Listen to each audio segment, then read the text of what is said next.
As Dizzy became more and more famous, he seemed to appear in more and more spin-offs. Most of these spin-offs didn't really have anything to do with the core of Dizzy. Fast Food and Quick Snacks were maze-based games. Dizzy Panic was a shape-sorting puzzler, but Bubble Dizzy... well, Bubble Dizzy was a spin-off that was a bit closer to home. Firstly, it fits in with the thematics of Treasure Island Dizzy. The intro here is reminiscent of Treasure Island Dizzy's cover art, with the pirate throwing our favourite egg overboard. Strangely enough, though, they didn't actually think to tie it in with Treasure Island Dizzy's story. They just mashed a completely different story onto it. Although, when I say completely different, what I mean is, Dizzy has once again tried to get a boat somewhere, and has once again mistakenly got on a pirate ship, and has once again been thrown overboard. But it's not the same boat, it's not the same pirate, and presumably not the same ocean. The only main difference in the detail of the story is that in Treasure Island, Dizzy was going on holiday or something, but in Bubble Dizzy, he was going to give Daisy a pearl necklace. When I say ooh, you say ooh. Now, story very rarely matters in Spectrum games, and Bubble Dizzy is no different. We're here for the gameplay, and let's do a quick hand count. Put your hand up if your favourite thing about Dizzy was the adventuring. Okay, quite a few hands there. Put your hands up if it was the puzzle solving. Okay, roughly the same amount. Now, put your hands up if your favourite thing about Dizzy was the platforming. Okay, one person at the back there. What's your name? Okay, get out, please. Has he gone? Good. So, as I was saying, no one in the history of ever has enjoyed Dizzy's platforming over the rest of the gameplay. It suited the games it was used in, sure, but they weren't the main event. The awkward rolling and falling off and dying and getting annoyed were a way to throw a bit of skill into a game that was largely about carrying an item from one place to the other and using it on something else. It was frustrating as hell, though, and often unfair, so why?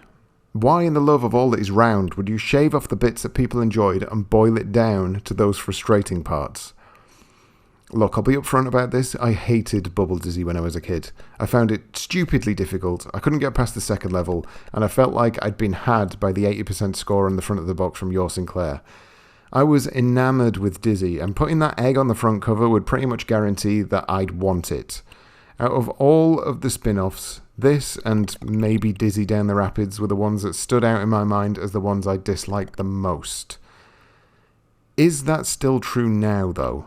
Yes, I really don't like Bubble Dizzy, and much like the game's story, the details of why I don't like it are the same, but also slightly different. It comes down to this. It seems that the difficulty I had in completing the game, or even getting anywhere in the game as a kid, was understandable. But, in the same breath, I completed Bubble Dizzy this time on my first try. Why is that?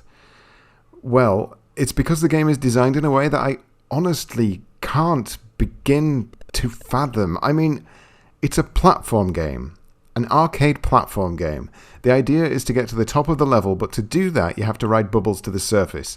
There are different bubbles of different sizes. Small ones are fast and large ones are slow.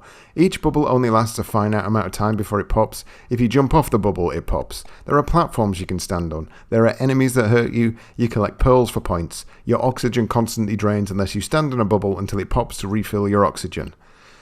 I've just spat out all the mechanics because I now want to spend a decent amount of time explaining why none of these things work together. I'll start with the obvious, bubbles. Bubbles are platforms. They are your key to getting to the next level. Do you know where the bubbles are going to rise? No. Do you know which bubbles are going to rise? No. Do you constantly get lifted by bubbles when you didn't want to? Yes. Do you have to spend a lot of time waiting in specific places for specific bubbles to rise in specific places to progress? Yes. It's not just me, right? This is a flaw, isn't it? The levels are designed in such a way that only specific patterns of bubbles are going to let you progress, because otherwise you'll just hit the ceiling of a platform and fall back down.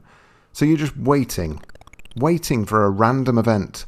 Sometimes in later levels, your key to progression relies on maybe 2 or 3 random bubbles to align in the right place at the right time in order to get to where you need to. To add more frustration to this, enemies are placed in your path, and honestly, for the most part, you just have to ignore the fact they're there. You can't do anything about it.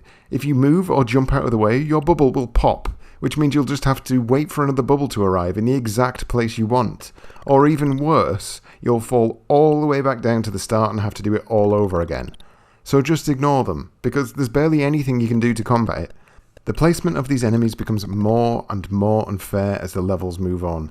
In the final level, this octopus will get you every single time, whether you're on a bubble or on the platforms you need to stand on in order to progress. And to further that, you also need to get through a gap that is the exact width of Dizzy. So just to summarise that, your health is constantly drained while you wait for a single bubble to get you through an extremely tight gap. You'll also then most likely need a second bubble just to give you that extra little push to get through. And then there's also another octopus waiting for you at the top.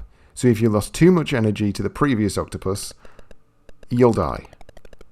There are pearls you can collect, these give you points. Go for them if you want, who cares? Who wants to beat a high score on Bubble Dizzy? If someone told me that they had the world's highest score in this game, all I will be able to say to them is, congratulations, you must have got very lucky, because I can't put it down as skill.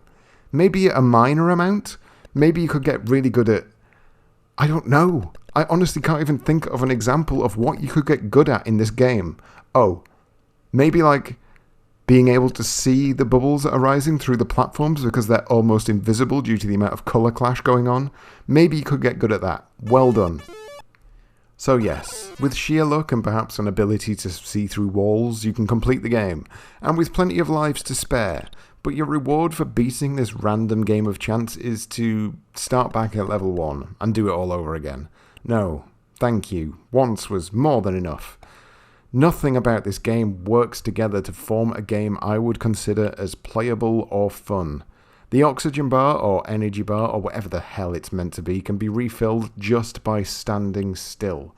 I know this because I tested it out by just standing there and doing nothing, and I never died. You only die when you attempt to play the game. There's got to be some symbolism in that. Would I recommend Bubble Dizzy? No. There are worse games out there for sure, but this game manages to make frustration a game mechanic. A platform game where the platforms are randomly generated is a game design that, unsurprisingly, you do not see anymore. If Bubble Dizzy was the reason behind that, then thanks. You did one thing right.